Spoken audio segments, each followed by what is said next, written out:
A brief history of your life. The coming into manifestation of the world, as well as its return to the unmanifested, its expansion and contraction, are two universal movements that we could call the outgoing and the return home. Those two movements are reflected throughout the universe in many ways, such as in the incessant expansion and contraction of your heart, as well as in the inhalation and exhalation of your breath. They are also reflected in the cycles of sleep and wakefulness.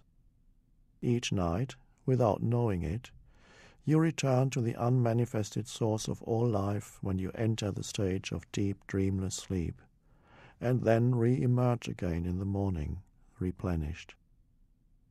Those two movements, the outgoing and the return, are also reflected in each person's life cycles. Out of nowhere, so to speak, you suddenly appear in this world.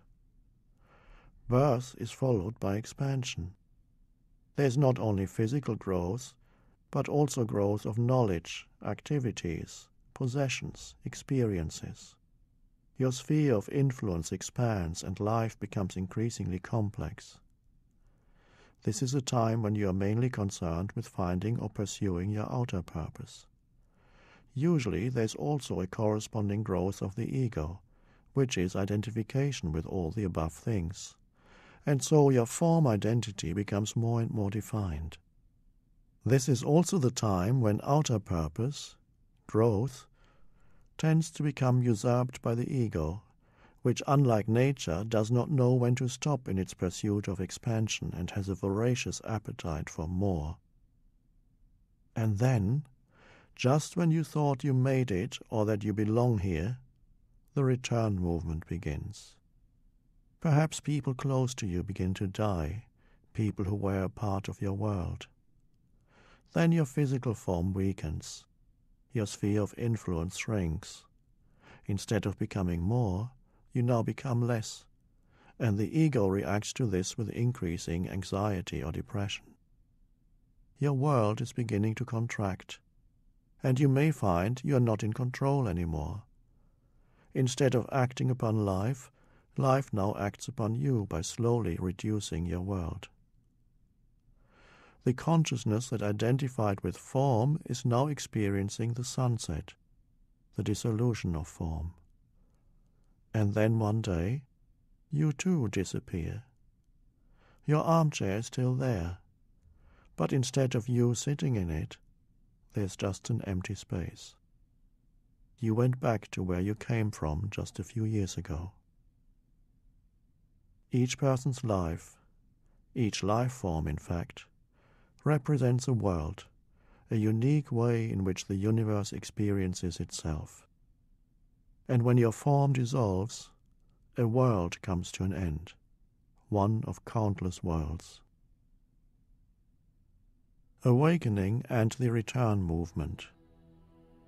The return movement in a person's life, the weakening or dissolution of form, whether through old age, illness, disability, loss, or some kind of personal tragedy, carries great potential for spiritual awakening, the disidentification of consciousness from form. Since there's very little spiritual truth in our contemporary culture, not many people recognize this as an opportunity, and so when it happens to them or to someone close to them, they think there's something dreadfully wrong, something that should not be happening. There is in our civilization a great deal of ignorance about the human condition, and the more spiritually ignorant you are, the more you suffer.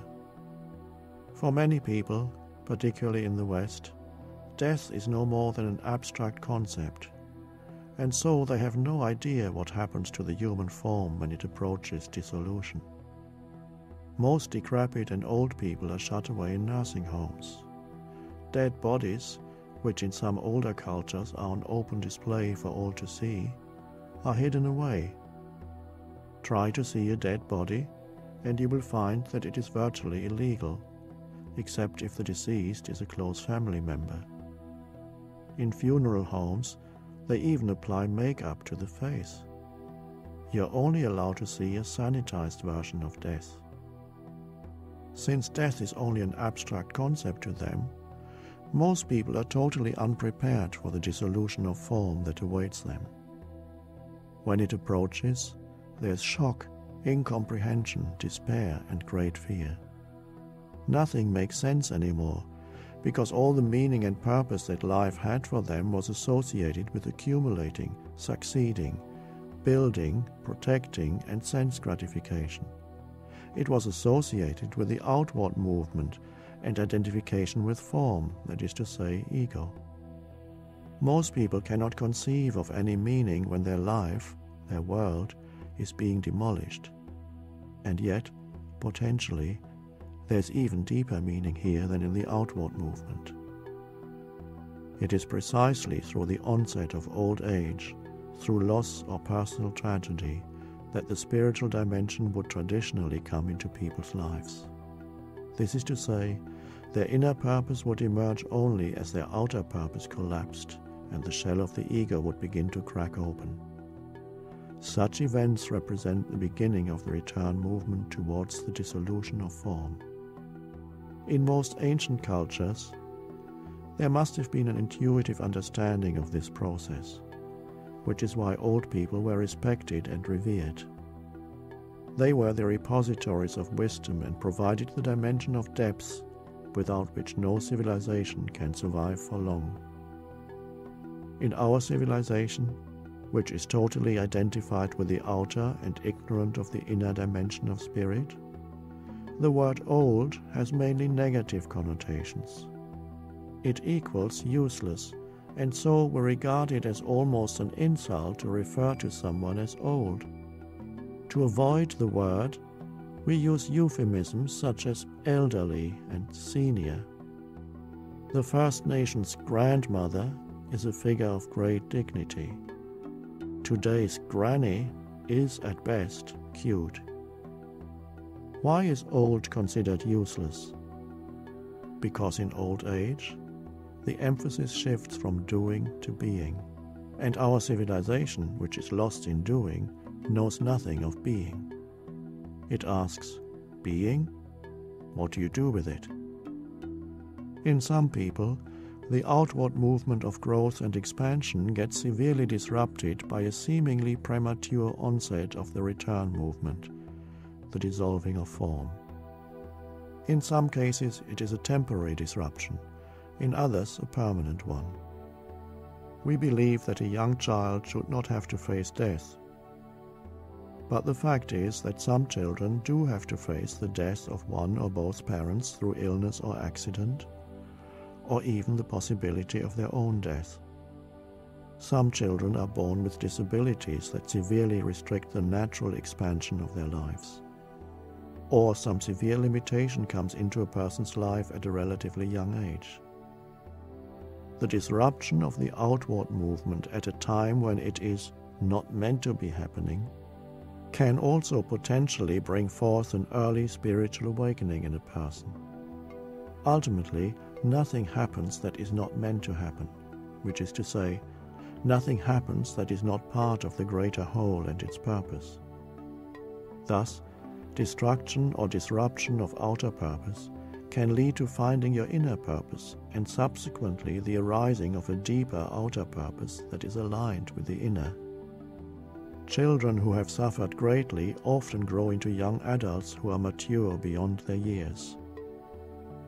What is lost on the level of form is gained on the level of essence.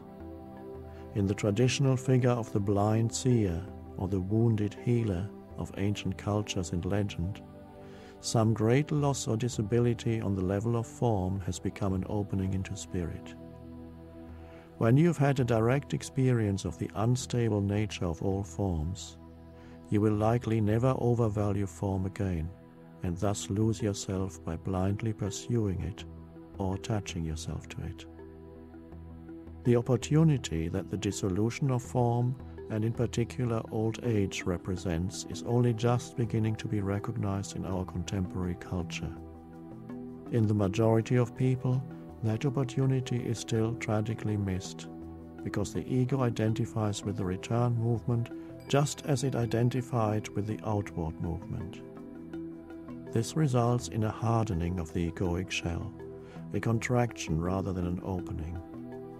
The diminished ego then spends the rest of its days whining or complaining, trapped in fear or anger, self-pity, guilt, blame, or other negative mental-emotional states or avoidance strategies, such as attachment to memories and thinking and talking about the past. When the ego is no longer identified with the return movement in a person's life, old age or approaching death becomes what it is meant to be, an opening into the realm of spirit. I have met old people who were living embodiments of this process. They had become radiant. Their weakening forms had become transparent to the light of consciousness. On the new earth, old age will be universally recognized and highly valued as a time for the flowering of consciousness. For those who are still lost in the outer circumstances of their lives, it will be a time of a late homecoming, when they awaken to their inner purpose. For many others, it will represent an intensification and a culmination of the awakening process.